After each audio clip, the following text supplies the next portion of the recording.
Some time ago in our marriage, life was very tough and challenging. We were always bickering at each other. We were always screaming at each other. We were always fighting. We couldn't see eye to eye. There was hardly any discussion that led to romance or friendship or fun.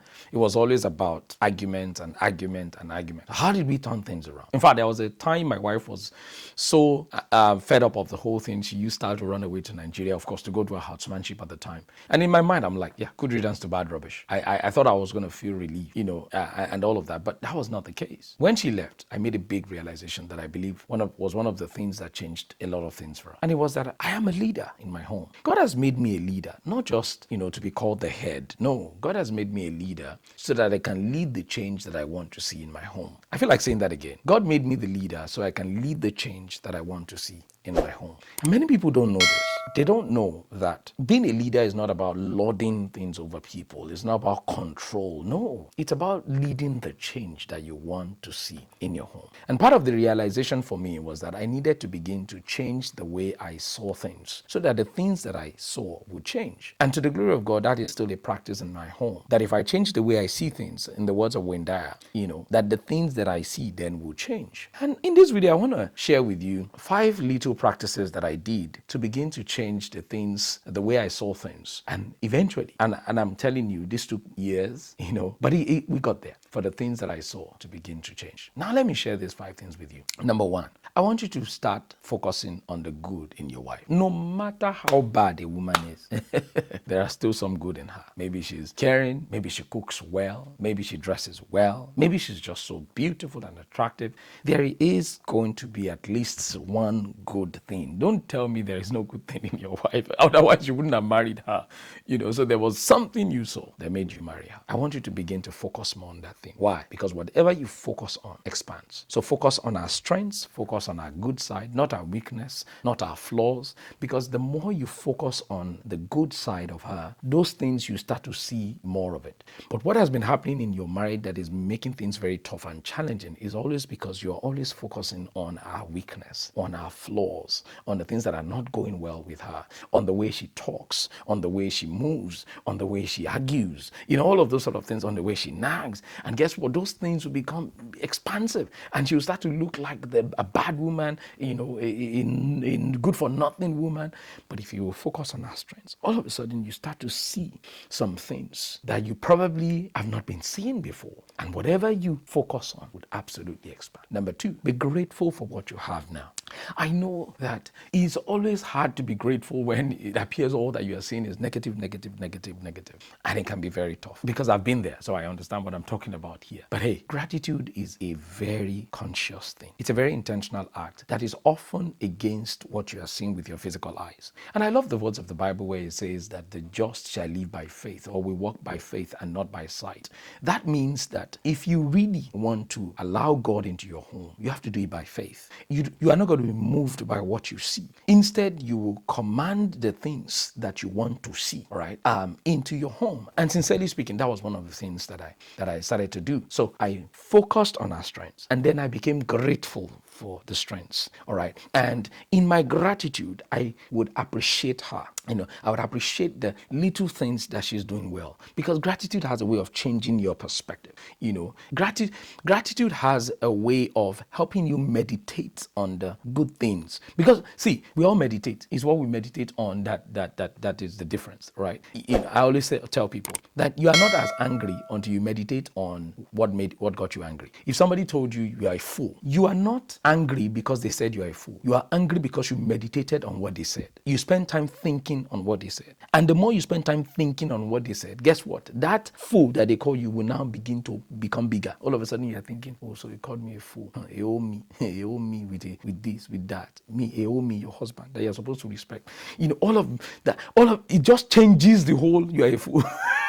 And I'm not saying if you're called a fool that's a good thing. What I'm saying is it's the way you meditate on it. Now imagine if you meditate on gratitude.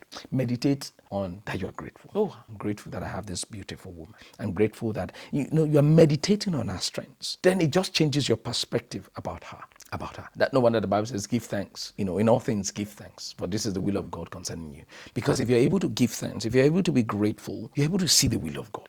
If you're not grateful, you can never see the will of God. And that's the truth. Number 3, commend her for the little things. I know you both are like warlords in your home and everybody has a side and you're all like fighting against each other and all of those sort of things like that. And it may seem like, Dr. Sarah, what are you recommending? How can I commend somebody that we are always fighting? This is how you become a leader. Nobody said being a leader was easy. Uneasy lies the head that wears the crown. So you've got to become intentional in commending her for the little things. She just made you a very wonderful meal and you enjoyed it. Babe, I love the meal. See, these little things, they will shock her at first because you're always fighting, right? But guess what? It will start to make her also rethink her ways and the way she does things. Remember, the goal of this whole video is that you lead the change that you want to see. So don't be the one that you are always, talking about our mistakes. No. Become intentional gradually to start to commend our little efforts, because whatever you begin to commend will start to multiply. Whatever you appreciates.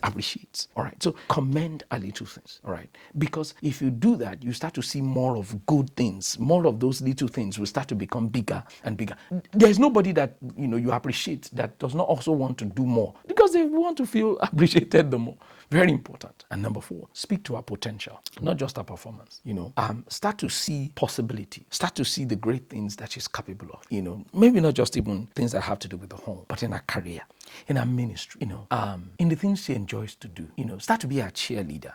Cheerleading our potential. Don't, because it's been tough and challenging over the last few years, sit on her potential or not want to allow her to shine. No. Speak to her potential and support her potential. Tell her, I believe in you. You're capable. I know this will be hard to say, but I've been there. It will be hard to say at the beginning, but just try once in a while. Just chip in the word, I believe in you. You're growing. I'm so proud of that. That's you speaking into her potential. Not always speaking on the wrong things that she does. No, that's you leading the change that you want to see. And lastly, sow daily affection. Even when it's hard. I know you have not held her in a long time because you've both been fighting. Start to hold her. Yeah, just summon the courage. Just hold her. Even if you don't know what to say, just hold her for 20 seconds, for 30 seconds. And just release her. I just feel like holding you. Oh, come, let me give you a hug. I just give her a hug without saying a few words. Research has shown that when we have body contact like that, for about 30 seconds, oxytocin is released. And it's an hormone that shows love, that fuels love. Now imagine if you do that every day. I know you may not be able to do that every day now, but maybe once for now. And you just start from there. Remember, you are leading the change you wish to see. I don't know, that woman may be so bad, but if you start to do these 5 things,